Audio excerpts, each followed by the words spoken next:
On March 14th, 2016, we, Osnabrück Auction House Künke, will conduct auction 273 featuring ancient coins. It includes an interesting collection of Roman strikings.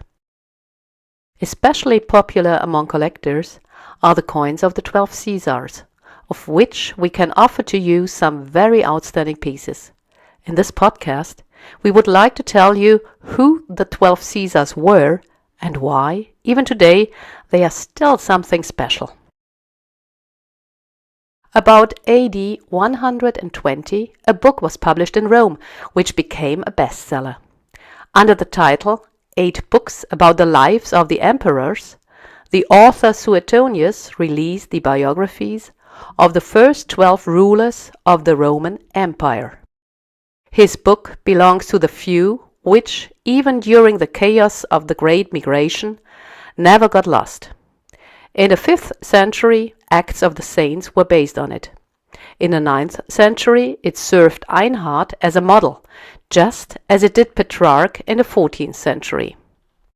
Uncountable manuscripts of Suetonius were stored in the monasteries, even though his book was printed for the first time as early as in 1470, only 15 years after the Gutenberg Bible.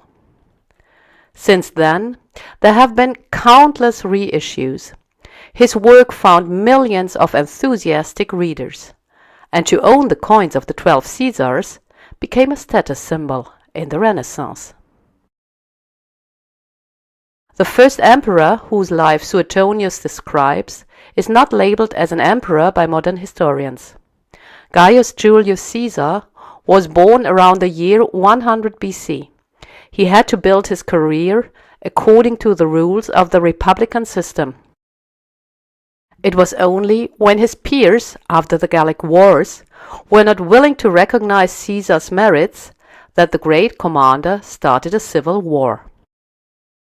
How Caesar assessed the situation is best shown by his most famous coin. It shows an elephant trampling a snake to the ground. The image is a reminiscent of a fable which Pliny the Elder passed on. In the rivers of Africa, as he reports, lurks a treacherous constrictor for the noble elephant to suck away his blood. The elephant can only defend itself by trampling the snake to death. And just how the elephant rescues itself from death on the coin, Caesar believed to fight for the righteous cause. When Caesar was murdered in 44 BC, there were many parties which wanted their ideas of a Roman state to come true. Gaius Octavian, great-nephew of the murdered, prevailed. He staged himself as the heir of the great-uncle and representative of traditional Roman virtues. Of course, that was a big show. Octavian was a brutal, power-seeking individual on whose order tens of thousands of people were killed. But after his victory, Octavian became Augustus, who again and again repeated that he was only outclassing his peers due to his authority. This perfectly matches the fact that Augustus permitted young men again to serve as mint masters and determine coin imagery. This denarius of Publius Petronius Turpilianus is a good example. Of course, Petronius was striving to please Augustus, if only to secure his assent. That's why he shows an achievement of Augustus on the reverse. A kneeling Parthian presents the standard lost by Crassus. Naturally, Augustus had the right to strike his own coins. But these coins were not produced in Rome, but, for example, in Spain or in Lugdunum. Under his successor, Tiberius, Lugdunum became the most important mint in the Roman Empire. Poor Tiberius. He didn't intend on becoming emperor, but because possible heirs of Augustus died one after the other, it was him who was left over. We do owe him a very famous coin type, known as the tribute penny. It was this coin that Jesus had in front of him when he said, "Give to Caesar what belongs to Caesar, and give to God what belongs to God." The seated figure on the reverse is often interpreted as Livia. This interpretation is only understandable for people who know which role Suetonius attributed to Livia concerning the ascension of her son Tiberius to the throne. In fact, there is no information, nor are there any good arguments, that Livia and not some other Roman goddess was meant. After Augustus and Tiberius, Caligula followed. Nowadays, he is known as the embodiment of megalomania, a fact that has actually less to do with his behavior, but rather the senators' hate for him. Never forget, nearly all important historians of the Roman Empire were members of the Senate. The same goes for Claudius, who was made emperor by the Praetorians. In the eyes of the senators, a soldier emperor was absolutely good for nothing. Today we know that both Caligula and Claudius were neither crazy nor stupid. Modern historiography has refuted these renouncements of ancient authors. But in the early modern period, the 12 Caesars were understood as exemplary figures who served a ruler as either worthy of imitation or as a cautionary example. Nero was classified as the worst of all rulers. He was made responsible for the Great Fire of Rome and for the persecution of Christians. He was the embodiment of tyranny and matricide.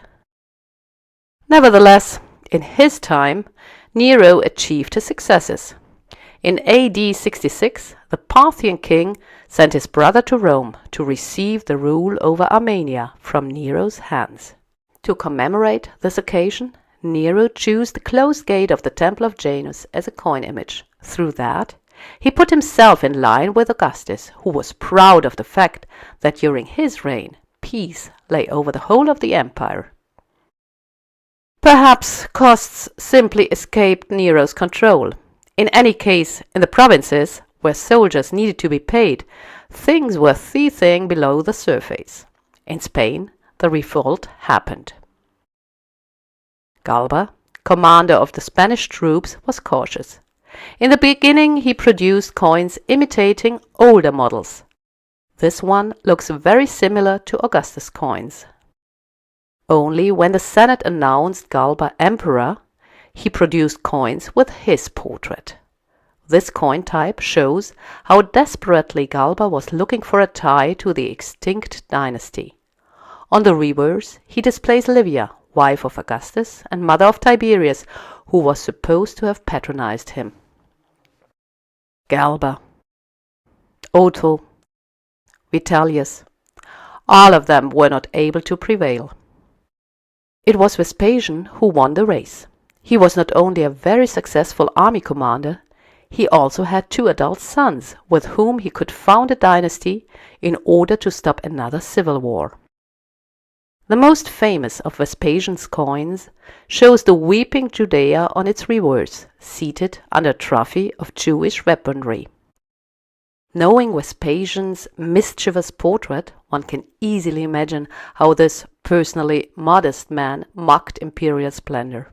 "Oops," is what he said according to Suetonius when he was about to die. "Oops, I think I will become a god."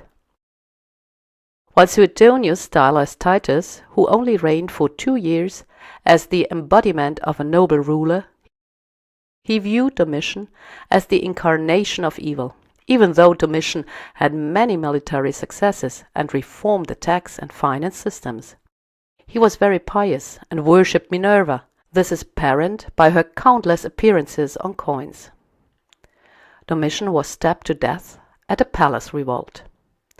Suetonius' book ends with his death. The time of the adopted emperors began. Trajan presented himself as the Optimus Princeps, as the best prince, and whoever, as Suetonius, wanted to write under him had to be part of this presentation. Suetonius' book of the 12 Caesars became a favorite book of the powerful. They collected the coins and put up portraits to remind themselves that even the most important rulers were people, and that every individual decides on his or her own to become either an Augustus or a Nero. We from Auction House Künke would be delighted to welcome you to our 2016 spring auction. Have we intrigued you with this movie? If so, we recommend you to take part at auction 273 on Monday, March 14th, 2016. Please don't hesitate to contact us should you have any further questions.